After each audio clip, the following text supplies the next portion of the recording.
Que el Señor les bendiga. Les habla Damaris Sirión. Es un gusto para mí saludarles en el maravilloso nombre de nuestro Señor Jesucristo. Voy a pedir, si son tan amables, que abran sus Biblias en el libro de Lucas, el Evangelio de Lucas, capítulo 8, los versículos del 4 al 8. El título del mensaje de hoy es 4 terrenos diferentes. Dice así la palabra de nuestro Señor. Juntándose una gran multitud y los que de cada ciudad venían a él, les dijo por parábola: el sembrador salió a sembrar su semilla, y mientras sembraba, una parte cayó junto al camino y fue hollada, y las aves del cielo la comieron. Otra parte cayó sobre la piedra, y nacida se secó porque no tenía humedad. Otra parte cayó entre espinos, y los espinos que nacieron juntamente con ella la ahogaron. Y otra parte cayó en buena tierra, y nació y llevó fruto a 100 por uno. Hablando estas cosas, decía a gran voz: el que tiene oído para oír, oiga.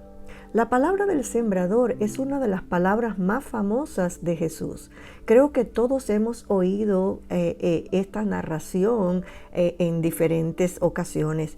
Y a simple vista vemos la importancia que Jesús le da a predicar la palabra. Él mismo recorría las ciudades en aquel tiempo predicando la palabra, sembrando la buena semilla. Además, una de las cosas que Él mandó a sus discípulos y nos manda a nosotros fue, antes de Él ascender a los cielos, fue la gran comisión de ir por todo el mundo y predicar el evangelio, o sea, de ir por toda ciudad, por todo país, por todo rincón de este mundo, sembrando la buena semilla. Ahora, una de las cosas que Jesús nos enseña en esta parábola, y la debemos tener presente, es que la semilla que se siembra da fruto según los terrenos o el terreno donde se siembre. Si usted se fija en esta parábola, se nos da la idea que el labrador desea tener una cosecha de 100%, porque él siembra la semilla en todos los terrenos por igual. Si ponemos atención cómo es que trabajan los labradores en el mundo en que vivimos, nos damos cuenta que ellos labran la tierra con alegría, ellos la preparan y ellos siembran la semilla esperando tener una abundante o una próspera cosecha. De igual modo, el labrador de labradores también desea tener una cosecha completa de sus terrenos. Para el labrador, los 4 terrenos son importantes. El porcentaje completo que él espera tener por la cosecha de estos 4 terrenos nos da un total de 100%. Si dividimos el porcentaje de 100% entre los 4 terrenos, vamos a tener 25% por cada uno de ellos. En primer lugar, la Biblia nos dice que hay 4 terrenos. Cuando leemos la palabra del sembrador, encontramos que Jesús específicamente habló de 4 terrenos diferentes. El primer terreno junto al camino, el segundo entre pedregales, el tercero entre espinos y el cuarto en buena tierra. Si ponemos atención a la parábola, a cada uno de los terrenos el diablo viene para robar la semilla que se siembra allí, para tratar de que no germine la semilla, para parar el crecimiento de la semilla y que no produzca frutos. El primer terreno, el terreno junto al camino, la semilla cayó junto al camino, dijo Jesús. Cuando cayó junto al camino, dice que vinieron los pájaros para robarla, para comérsela. Esto es lo que Jesús habló, que el diablo viene y se la roba para que no crean y se salven. Literalmente él habló esto en Lucas 8:5. El sembrador salió a sembrar su semilla y mientras sembraba, una parte cayó junto al camino y fue hollada y las aves del cielo la comieron. El comentario de Matthew Henry dice: cuando la palabra de Dios se oye con descuido, es corriente que sea también oída con desprecio. Fue pisoteada. En otras palabras, cuando la persona oye sin ningún tipo de aprecio a la palabra, sin ningún tipo de de atención a la palabra, es como si la pisoteara. El segundo terreno es entre pedregales. La semilla que cayó entre pedregales, Jesús se refirió a aquellos que reciben alguna impresión o alguna emoción al oír la palabra, pero no tienen convicciones profundas ni duraderas. Y por tanto, al calor de la prueba, cuando empiezan a venir las dificultades y las pruebas, comienzan a ya no creer, comienzan a separarse y algunos se alejan. Lucas 8:13 dice, los de sobre la piedra son los que, habiendo oído, reciben la palabra con gozo, pero estos no tienen raíces, creen por algún tiempo y en el tiempo de la prueba se apartan o dejan de creer. El tercer terreno que Jesús habló fue el que cae entre espinos. La semilla que cae entre espinos también tiene persecución, aunque de una manera diferente. A estos el diablo los deslumbra por sus propias debilidades, por el dinero, fama o cualquiera que sea su debilidad.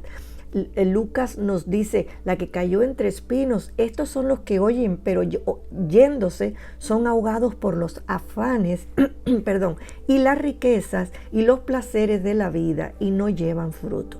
En la versión de la Biblia del lenguaje actual nos dice de la siguiente manera, las semillas que cayeron entre espinos representan a los que oyeron el mensaje, pero no dejan que el mensaje cambie sus vidas, pues viven preocupados por tener más dinero y por divertirse. Está mejor explicado en esta versión.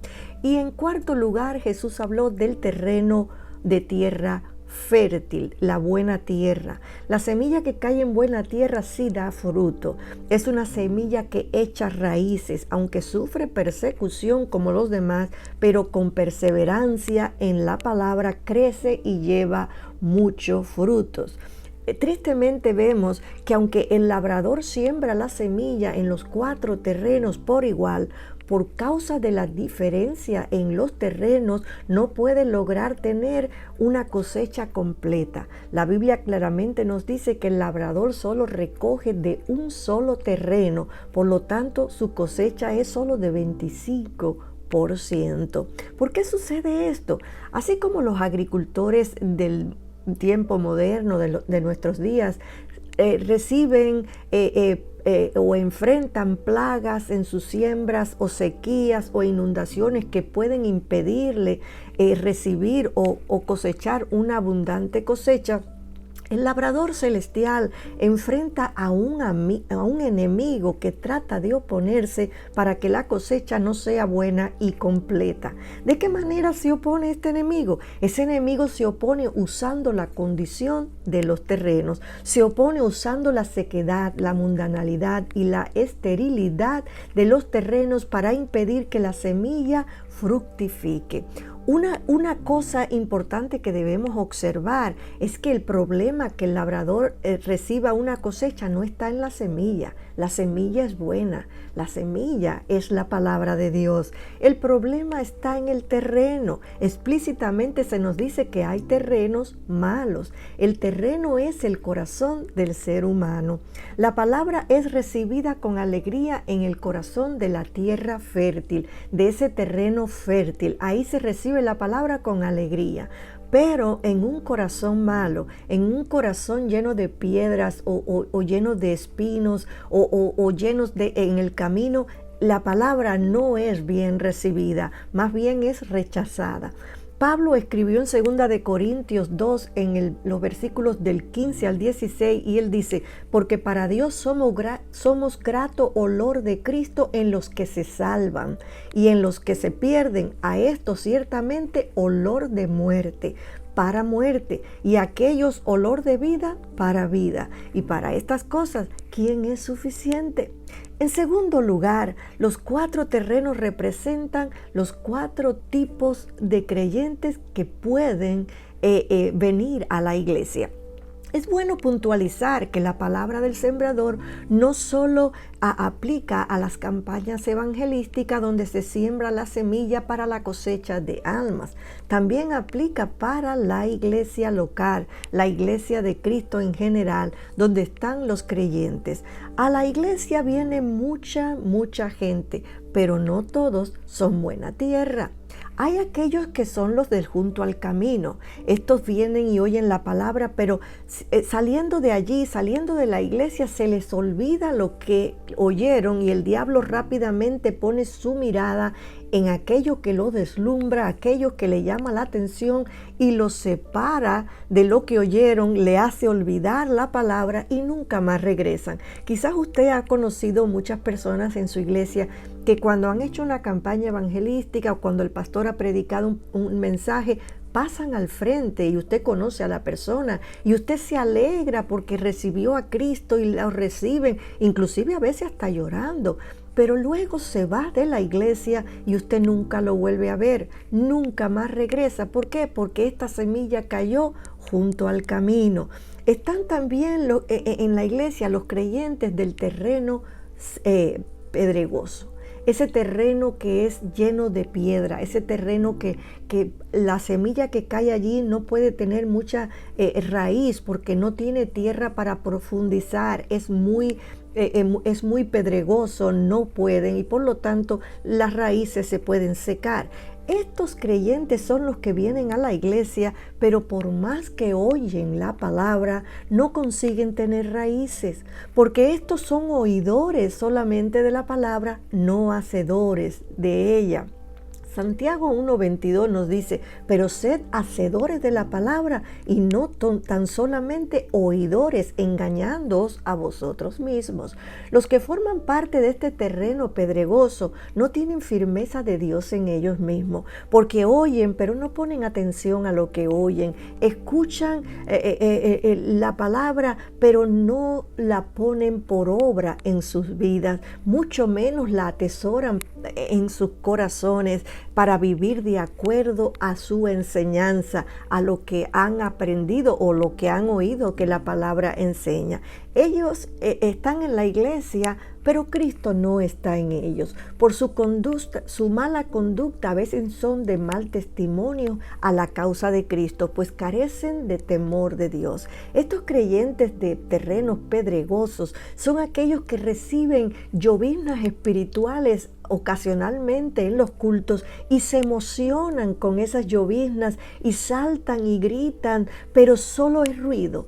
Sus corazones están llenos de piedras, de incredulidad, de sequía espiritual que está muy arraigado dentro de su corazón y la palabra no puede germinar allí, la palabra no puede crecer en ellos, la palabra no puede echar raíces profundas en ellos porque todo es piedra y piedra dura. Al estar secos espiritualmente hablando, el enemigo los usa para molestar el crecimiento de la obra de Dios, pues se envuelven en contiendas, levantando una atmósfera de chismes, peleas y enemistades para amedrentar a los hermanos. Lamentablemente, estos creyentes de terreno pedregoso no tienen fuerza en ellos del Señor y el enemigo lo destruye fácilmente porque no pueden resistirlo. ¿Por qué no pueden resistirlo? Porque no tienen la palabra morando en ellos. También tenemos, Jesús habló, el tercer terreno,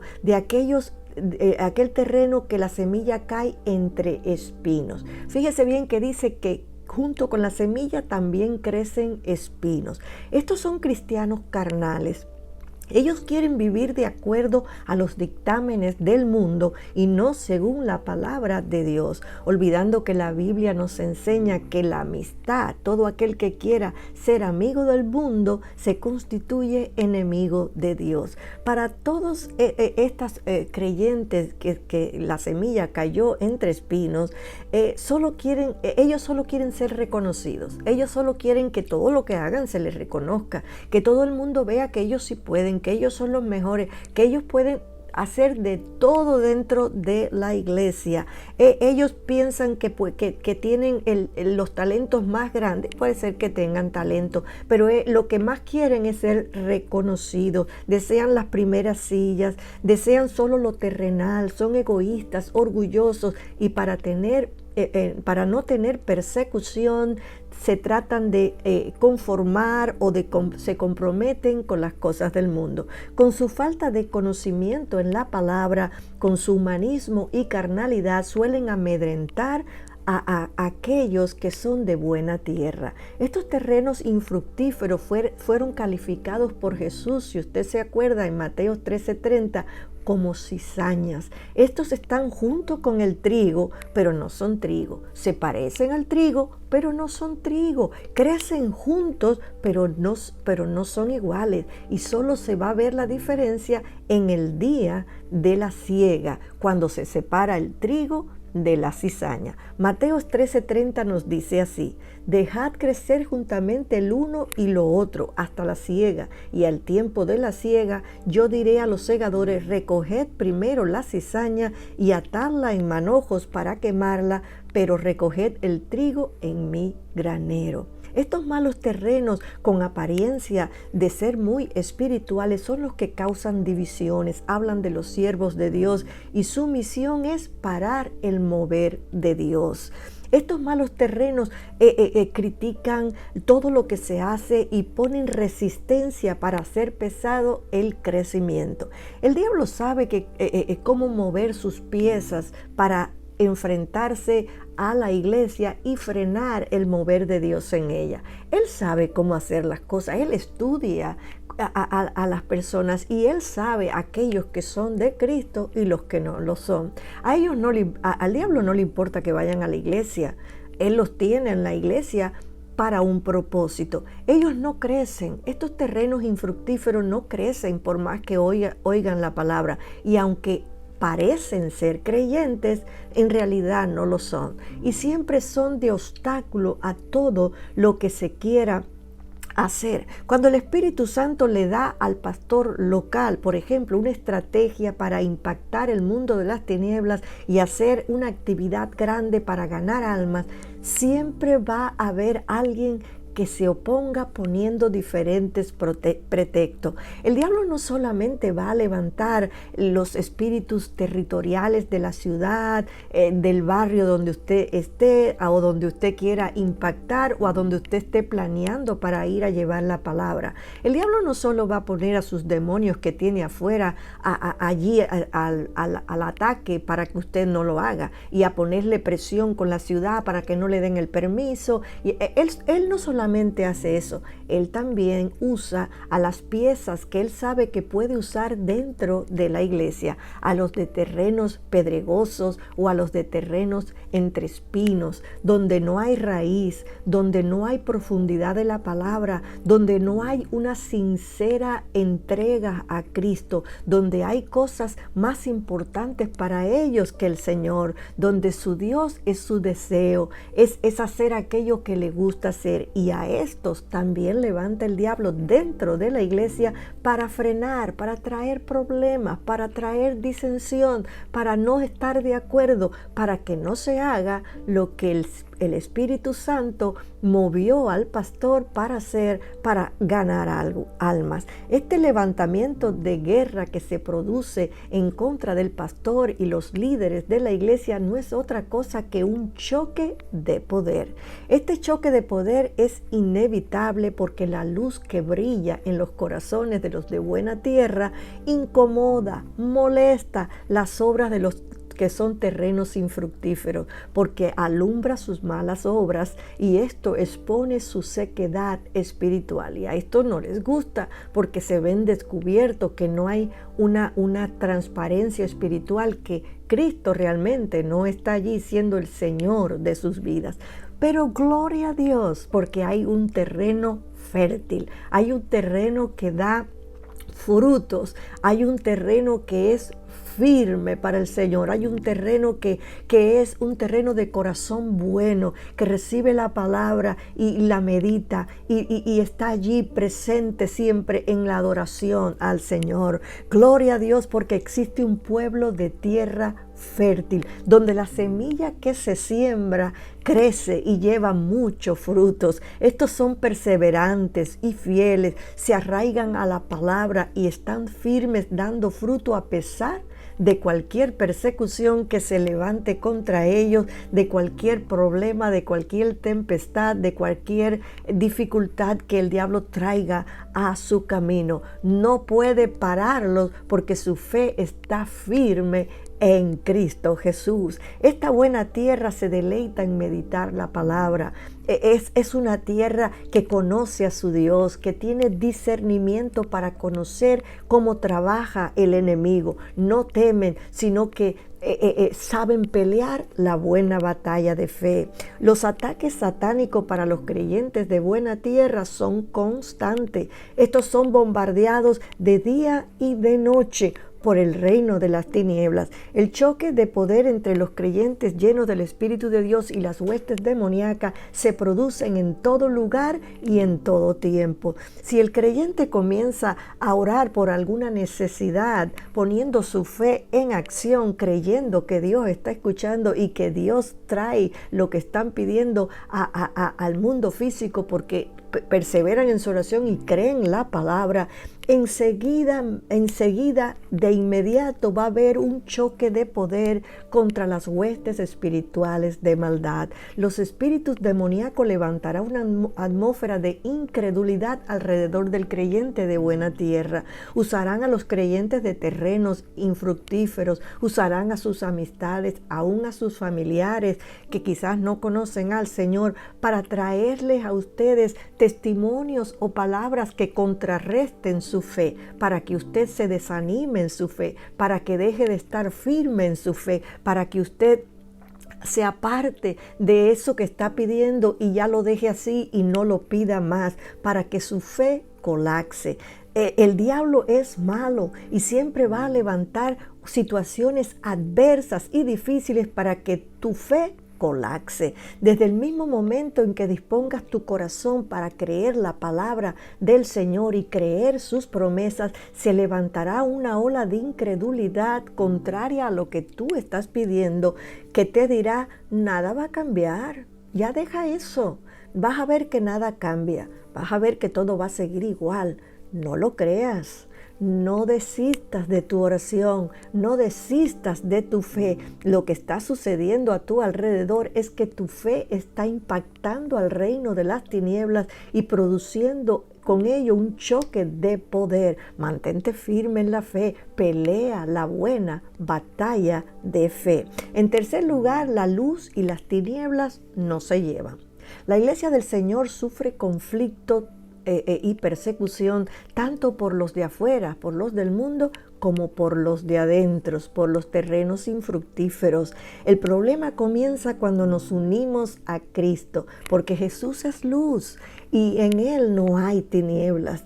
Si algo podemos constatar en el mundo físico en que vivimos, es que la luz y las tinieblas no se llevan, son opuestas, son como el aceite y el vinagre, no se mezclan. Donde hay luz, no hay tinieblas, y donde hay tinieblas, no hay luz. Donde existe esas tinieblas oscuras y profundas, allí no está Cristo, allí no está la palabra de Dios brillando, y allí no hay verdaderos creyentes, porque el creyente es la luz de Cristo. Cuando la luz de Cristo viene a nosotros y nos impacta, nosotros somos la luz en este mundo. La luz tiene que estar puesta en su lugar para que alumbre. No se puede poner debajo de un almud, como dijo Jesús, o debajo de la cama o debajo de una mesa. Se pone en alto para que alumbre. Así somos los creyentes. Cuando Cristo viene a nuestra vida, somos esa luz que alumbra al mundo. Y cuando alumbramos, esa luz de Cristo en nosotros comienza a traer una cierta guerra, una cierta dificultad en los creyentes que son de tierras infructíferas y también en los del mundo.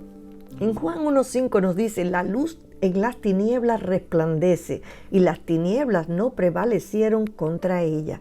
El Nuevo Comentario Ilustrado de la Biblia nos comenta al respecto: la luz en las tinieblas resplandece. Cristo entró en este mundo de tinieblas para darle luz espiritual. La palabra traducida prevaleció puede significar: 1, asirse de; 2, dominar a; O 3, entender. Por lo tanto, este versículo puede significar que las tinieblas no pueden asirse de forma positiva, o entender la luz, o que las tinieblas no dominaron de manera negativa a la luz. Ambas declaraciones son verdaderas. Los seres humanos no se apropiaron de la luz ni la entendieron, tampoco la alcanzaron ni la dominaron. Aunque Satanás y sus fuerzas resisten a la luz, no pueden desbaratar su poder. En resumen, Jesús es vida y luz. Los que lo aceptan son hijos de luz. Como la creación de la luz fue el comienzo de la creación original, entonces cuando los creyentes reciben la luz, llegan a ser parte de la nueva creación. La luz que ha resplandecido en nosotros por medio de la vida de Cristo, Pablo lo describe en 2 de Corintios 4:6, y él dice: porque Dios, que mandó que de las tinieblas resplandeciese la luz, es el que resplandeció en nuestros corazones para iluminación del conocimiento de la gloria de Dios en la faz de Jesucristo. Sin lugar a duda, la presencia de Dios es esa luz que resplandece en medio de la oscuridad. Cuando esa gloriosa luz que es la presencia del Señor viene a nuestras vidas, se enfrenta a la presencia demoníaca que esté alrededor. Cuando usted llega a un lugar, a veces usted ve resistencia. Cuando usted llega a un lugar y usted es un creyente firme en el Señor, un creyente de buena tierra, usted siente que hay una resistencia.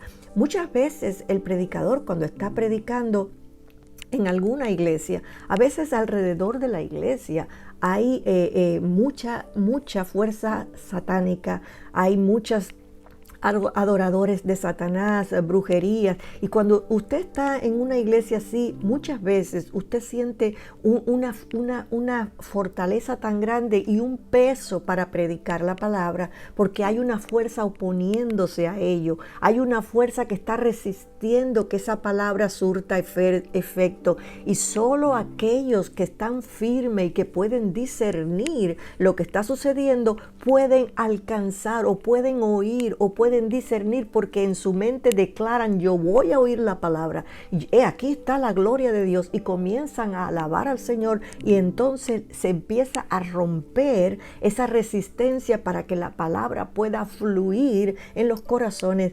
necesitados. La luz de Cristo que emana de la vida de un creyente de buena tierra alumbra las malas obras de las vidas de aquellos que viven en tinieblas, las pone al descubierto, y esto les molesta. Quizás usted ha experimentado muchas veces que usted está en un lugar donde hay personas no cristianas, y cuando usted llega, usted comienza a hablar, y por más que usted desee hacer amistad, usted siente un rechazo, porque el espíritu que mora en esas personas no aceptan el espíritu que mora en usted, y tratan de rechazarlo porque saben que la luz que usted está llevando puede alumbrar lo que está en ellos, puede descubrir la maldad que hay en ellos, y eso los detiene, y eso hace que ellos se echen hacia atrás y que no quieran tener esa comunión con usted. No sé si usted ha enfrentado eso. A mí me ha pasado varias veces que usted siente el choque de poder de una manera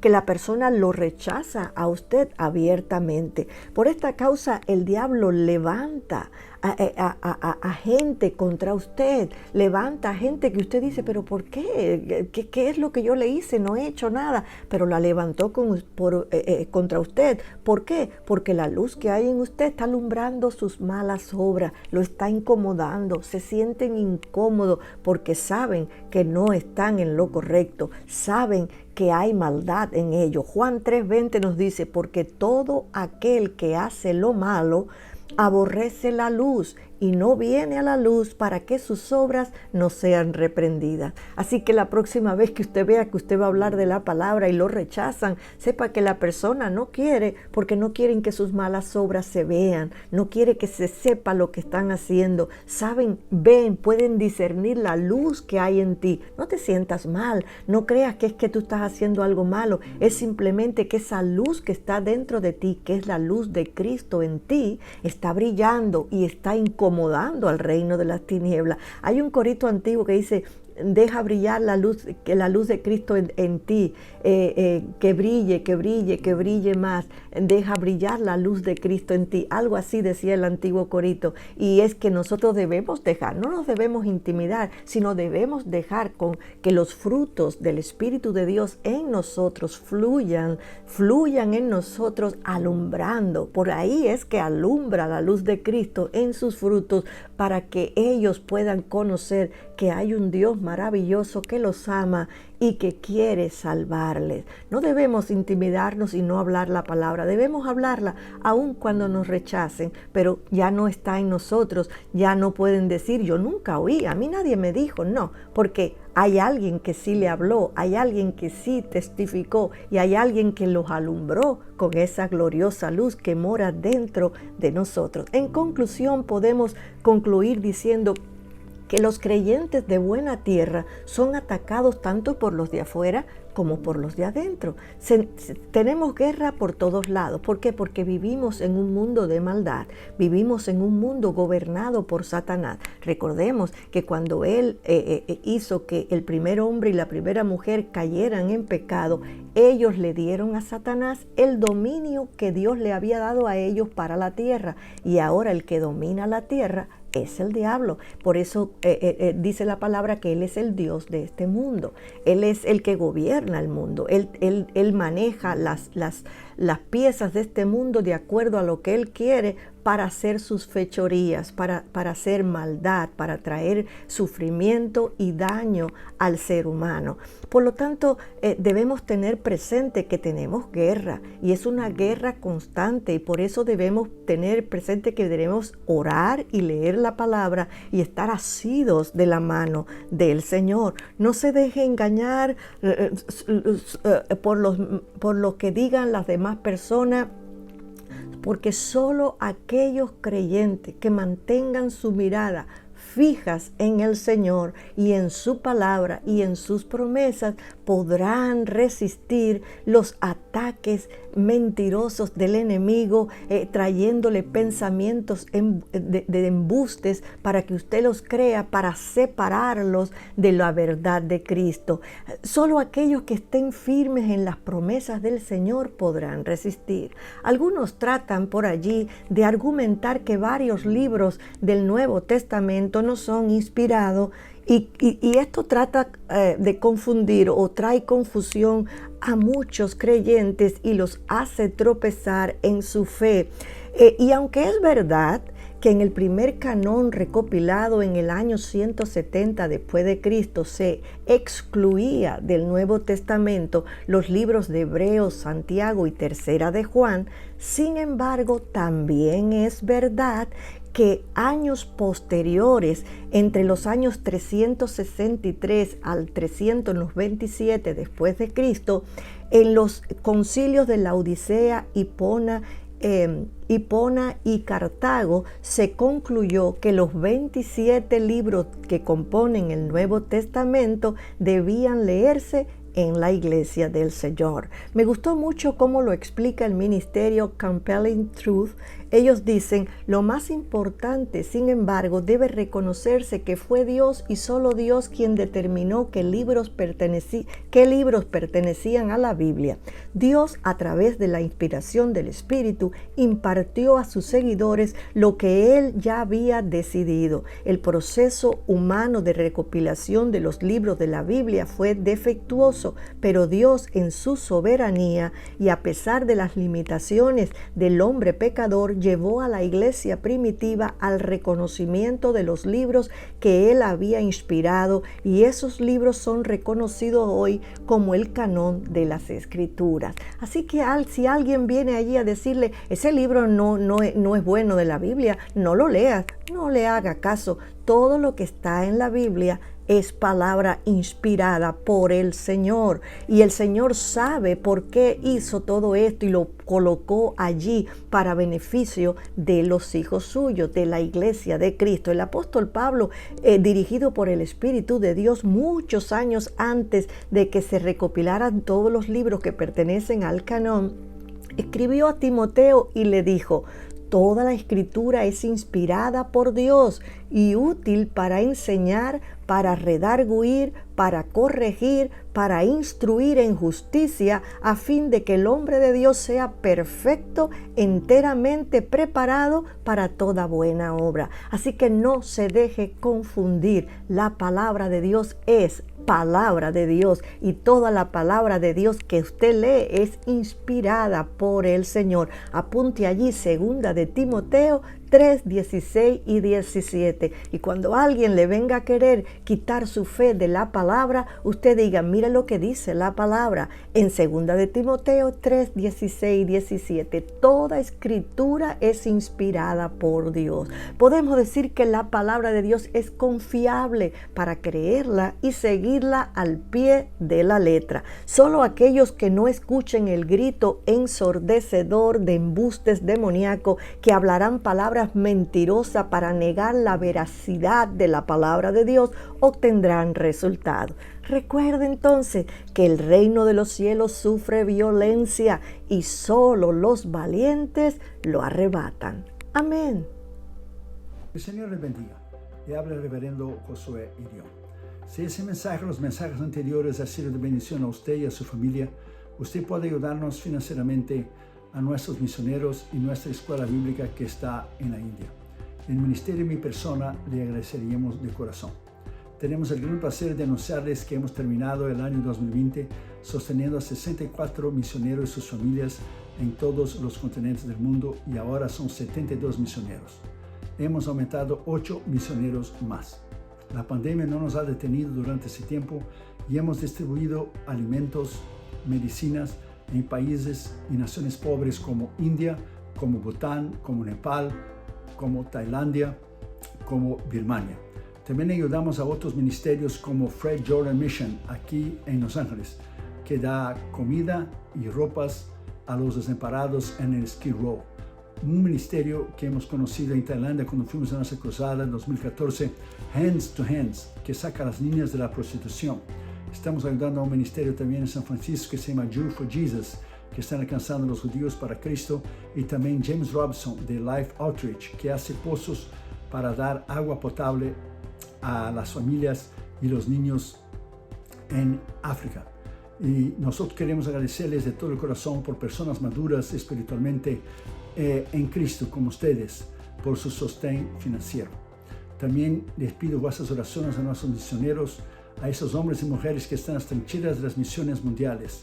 Están en países libres, como también están en países musulmanes, hindúes, budistas, países totalitarios, países socialistas, países comunistas, y ellos arriesgan sus vidas diariamente por Cristo. Toda esta información usted puede entrar en las redes sociales, en el Facebook y en el Instagram Josué Irión Oficial, y también en el YouTube están nuestros mensajes en Josué Irión Canal Oficial. Usted puede ver los nombres de los misioneros, los países y los continentes que ellos están sirviendo al Señor en nuestra página, nuestro sitio web www.josueirion.org. Muchas gracias por ayudarnos financieramente a nuestro Instituto Bíblico en la India y también lo que es los misioneros. El Instituto Bíblico está entrenando a pastores, misioneros y maestros que están alcanzando Asia para Cristo. La Biblia dice en Lucas 6:38, Jesús lo dijo, dad y se os dará. Usted también puede ayudar a nuestro ministerio ayudando a adquirirnos, por favor, nuestro material, nuestros libros, nuestros DVDs y CDs. Tenemos 15 libros para que usted pueda disfrutar nuevamente con su familia. Y este año saldrá el nuevo libro de mi esposa 2021 que se llamará Refugiados en la Esperanza. Es un devocional de 365 páginas para que usted pueda leer una al día y ser edificado y crecer y madurar en Cristo. Usted puede ayudar a nuestro ministerio de 3 maneras, si Dios pone en su corazón, por supuesto. La primera, usted puede entrar a nuestra página de la internet, nuestro sitio web, y usted puede allí ver los nombres, los países, los continentes que los 72 misioneros están sirviendo al Señor ahora en el año del 2021.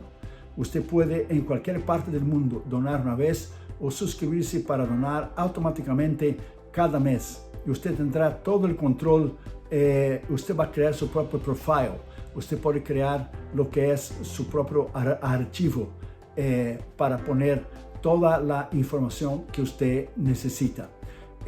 Usted tendrá todo el control de su donación. O sea, usted puede poner su donación, usted puede aumentar, usted puede disminuir, usted puede dejar lo mismo, usted puede quitar. Y es muy fácil, la página está en español. La segunda manera, usted puede enviar una carta a nuestro ministerio, Josué y Dion, P.O. Box 768, La Mirada, California 90638. Y usted puede ayudarnos financieramente con un cheque o un money order, mandando un giro postal. Aquí también se llama un money order con un giro postal al nombre del ministerio. Porque al final del año usted va a recibir una carta que su ofrenda es deducible de los impuestos federales del IRS. Somos una corporación no lucrativa y una organización exenta de los impuestos federales, llamada por el IRS una 501c3 organización.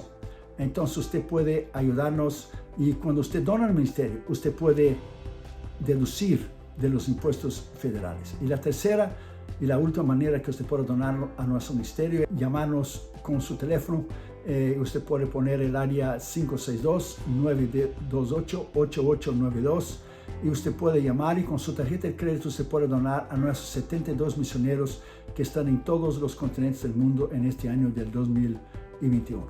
Que el Señor le bendiga. Muchísimas gracias por su colaboración a nuestro ministerio, que es sostenido completamente por ofrendas voluntarias de hermanos, colaboradores y sembradores que aman la obra de Dios, las misiones y la salvación de las almas como usted. Usted es una parte muy importante de este ministerio.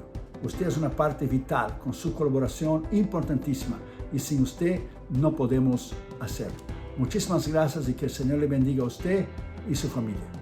Muchísimas gracias. Le habló el reverendo Josué Irión. Bendiciones.